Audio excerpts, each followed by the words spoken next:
back to Tailgaters.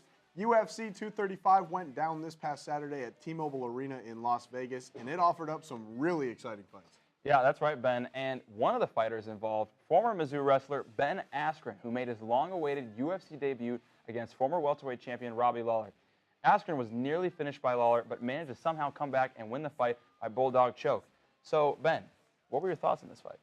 You know, it's like you said, this was a very long-awaited debut, something that really stuck out to me when I was looking at this. He waited 10 years to get his chance in the UFC. That's great. And he absolutely made the most of it, winning by submission in the first round. Very impressive debut from Ben Askren. Absolutely. I mean, like you said, it was, you know, just the fact that he was able to debut after 10 years of just waiting for this chance and to be able to make the most out of it the way he did. Absolutely impressive to me. Yeah, and I think, but it almost got finished in the beginning, though, because he went for an immediate takedown right off the touch of the gloves, and Lawler slammed him on his head. Yeah. Had him in trouble. I mean, it did not look good for a second, but he managed to stay in there. Right. He got the fight to where he wanted, which was at the ground, and he was able to get the submission. The funny thing is he didn't even land a strike in that whole fight and still won, which is amazing. But there was some controversy at the end because, I don't know if you saw in the footage, but when he had Lawler in the bulldog choke, it appeared that his arm went limp, and usually when a guy's arm goes limp, that means he's out and the ref just stops the fight. Right. But his arm went limp, and then the ref stopped the fight, but then he got up like he thought he was okay. So there was some controversy behind that, and now because of that, people are saying there should be an immediate rematch, and I don't think there should be, because when I saw it happen, his arm did go limp, and then the ref asked, "Are you okay?" And he did put the thumbs up, but it was very late. And I felt like if they didn't stop the fight, if they kept it going, I think he still would have gotten submitted because it was in there pretty tight. But this is just a terrific start for Askren. I mean, it really puts him right in the mix of a title shot. His first fight, as you mentioned, such a long wait, and everybody's been waiting for him to get to the UFC. He finally gets here. So, yeah, fantastic job from him. Yeah, I mean, long wait, 34 years old, and this is his first fight. Very impressive. Yeah.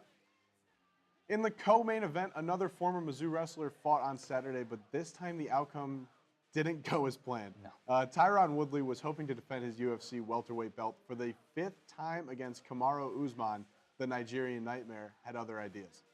So, what are your thoughts?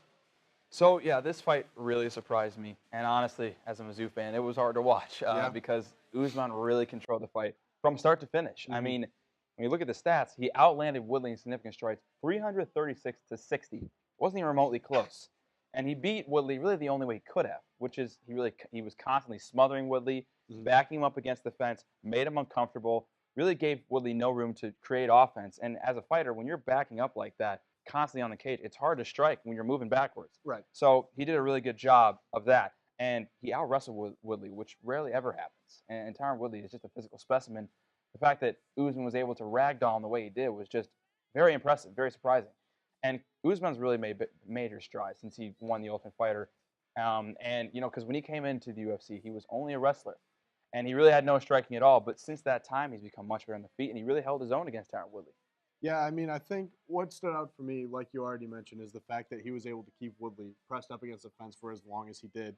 And, you know, I think it's just the fact that Usman was able to come up from such a tough upbringing the way he did. He's the first African-born fighter to win a UFC match. Yeah, I think just like you said, there should be able to Woodley should have been able to create a lot more offense than he did, but Usman was very good at keeping him held back. Yeah, and it was just weird to see because with Woodley, I mean, he was getting dominated the entire fight. Really, the first 2 rounds, it seemed like he was just accepting defeat and kind of succumbing to the fact that the fight's over. And, yeah, that was tough to see. There was one 10-8 round. There easily could have been more because Usman really dominated the fight that much. And as far as Usman's next opponent, I just feel like it's inevitable.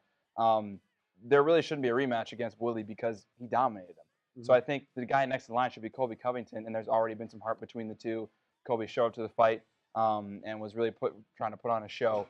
And him and Kamaru actually got into it the next day, almost got into an all-out brawl. So it feels like that's inevitable. I think that's the fight set up. Yeah, I couldn't agree more. So finally, in the main event, one of the greatest mixed martial artists of all time, John Jones, dominated heavy underdog Anthony Smith to remain the UFC light heavyweight champion.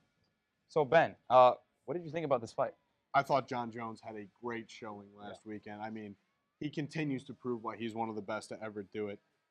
Something that really stuck out to me was the way he used his kicks to his advantage. I mean, he was able to land a lot of them early, and then once in the later rounds, when his opponent started to kind of get used to it, he ditched the kick and was able to go after him in different ways. So that really stood out to me. But I think Smith. It was impressive that Smith was able to take the beating that he did, and Jones even talked about it in the post match. He said when he was throwing punches at him, he was talking. And he was talking to Jones, even through getting beaten. But, I mean, very impressive. John Jones, obviously one of the best to do it, and he just continues to prove why. Yeah, this fight went exactly as I thought it would. I mean, Jones really did dominate the whole fight. Anthony Smith really had a very difficult time really getting inside and landing strikes because John Jones, his reach is just ridiculous. I mean, 84.5 inches. I mean, good luck getting it. He has an advantage over anybody that he fights. And as you mentioned, the different strikes that he was landing, and he was chopping Anthony Smith down like a tree. I mean, all the different, the spinning back kicks, the elbows, spinning back elbows. He landed some shoulder strikes, even some foot stomps. I mean, that's how it is with every fight with John Jones. He's mixing it up. He's trying to get every part of your body to chop you down. And, Smith did have his moments, but he never really was a threat in the fight. And Jones did have trouble at one point, but Smith stayed in the fight. And you have to give him credit the fact that he did go the distance, which rarely ever happens in a John Jones fight. And there was an instance at the end of the fight where Jones landed an illegal knee. And people are, harping about that and saying, well, Anthony Smith could have taken. And Anthony Smith very well could have been like, oh, I'm done. I'll take the win as a DQ. But he said he wanted to truly win it. And I respect him for saying something like that. That's a very respectable move. But people were trying to say that, John Jones, the fight could have gone different. But the fight was over. I mean, it didn't impact the fight at all. It did take off a point, but it wasn't like he was going to lose anyway. And it was the right call, but it didn't impact the fight. So. Yeah, I mean, I couldn't have said it better myself. You took the words right out of my mouth. Well, that will do it for UFC Talk. So be sure to stay tuned, though, as we will be handing out our entrees of the week. We'll be right back.